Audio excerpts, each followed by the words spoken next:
12 फरवरी यानी कल बांग्लादेश में चुनाव हैं। अब इन्हीं चुनावों से कुछ घंटों पहले भारत से एक ऐसी तस्वीर आई है जिसे देखकर आप खुश हो जाएंगे। बांग्लादेश चुनावों से कुछ घंटों पहले ही असम में तोड़ फोड़ और खुदाई शुरू हो गई। कई बंदर अचानक एक इलाके में पहुंच गए। इसका वीडियो खुद असम के मुख्यमंत्री हिमंत बिस्व शर्मा ने पोस्ट कर दिया।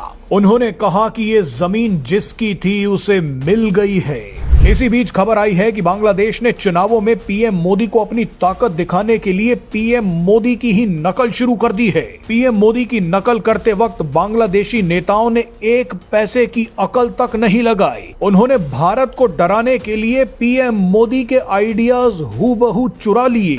बांग्लादेश ने पीएम मोदी की नकल कैसे की है वो आपको इस वीडियो में आगे दिखाएंगे, लेकिन सबसे पहले आप इस शानदार वीडियो को देखिए। दरअसल ये खुदाई असम के मुख्यमंत्री हिमंत बिस्व शर्मा ने करवाई है। अवैध बांग्लादेशियों के खिलाफ करवाई है और हिमंत बिस्व शर्मा ने ही बंदरों की वीडियो भी पोस्ट कर दी है। दरअसल असम अवैध बांग्लादेशियों का सबसे खतरनाक दंश झेल रहा है। हालात इतने खराब हैं कि अगर तुरंत एक्शन नहीं लिया गया तो अवैध बांग्लादेशी असम पर कब्जा कर लेंगे। मुस्लिमों की जनसंख्या यहां पर 60% से ज्यादा हो जाएगी। कई लोगों ने कहा है कि बहुत बड़ा एक्शन तुरंत लेना होगा, नहीं तो अवैध बांग्लादेशियों से असम की जमीन वापस लेना असंभव हो जाएगा। अब असम के मुख्यमंत्री हिमंत बिस्व शर्मा ने वो एक्शन ताबड़तोड़ तरीके से शुरू कर दिया है।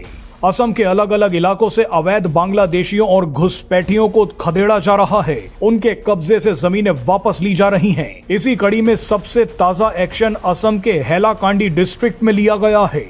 इस इलाके में एक समय पर अवैध बांग्लादेशियों ने कब्जा कर रखा था, मगर असम और मिजोरम राज्य की सीमा के पास पड़ने वाले इस इलाके में हिमंत बिस्व शर्मा ने एंटी एनक्रोचमेंट अभियान चला दिया।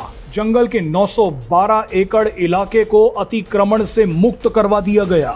घुसपैठियों और अवैध बांग्लादेशियों ने जंगल की जमीन पर अवैध कब्जा कर रखा था, जिसे तहस नहस कर दिया गया। जमीन खोदकर अवैध निर्माण को उखाड़ फेंका गया। अवैध बांग्लादेशी और घुसपैठिए जंगल छोड़कर भाग गए। इसी एक्शन का वीडियो डालते हुए हिमंत बिस्व शर्मा ने कहा कि हमने जमीन छुड़वा ली है। जंगल की जमीन जिसकी थी उसे वापस मिल गई है। यानी जंगल की ये जमीन जानवरों और बंदरों के लिए थी, बांग्लादेशियों के लिए नहीं। जैसे ही इस अवैध अतिक्रमण को हटाया गया, उसके कुछ घंटों बाद इस इलाके में बंदर घूमने निकल गए। जंगल की ये जमीन इन्हीं जानवरों के लिए है, घुसपैठियों और अवैध बांग्लादेशियों के लिए नहीं है।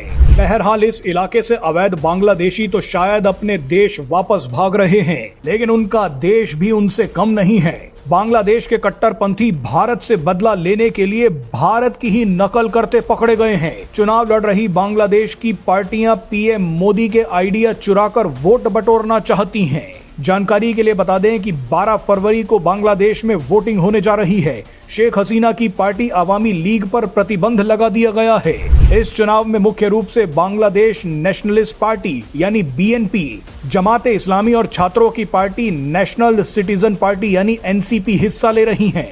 बांग्लादेश की इन पार्टियों ने अपने चुनावी मैनिफेस्टो में भारत की कल्याणकारी योजनाओं को हूबहू कॉपी कर लिया। बीएनपी ने अपने मैनिफेस्टो में फैमिली कार्ड, किसान कार्ड, कौशल विकास योजना, मिड डे मील और स्टार्टअप सपोर्ट जैसे वादे कर दिए। गरीब परिवारों को डायरेक्ट बेनिफिट ट्रांसफर करने का वादा कर दिया। किसानों को सब्सिडी देने की बात कर दी। तो वहीं जमाते इस्लामी और एनसीपी के गठबंधन ने युवाओं, महिलाओं, शिक्षा और स्वास्थ्य पर कई वादे किए हैं, जबकि इनके नेता ये बयान दे रहे हैं कि महिलाओं को लीडरशिप रोल नहीं मिलना चाहिए।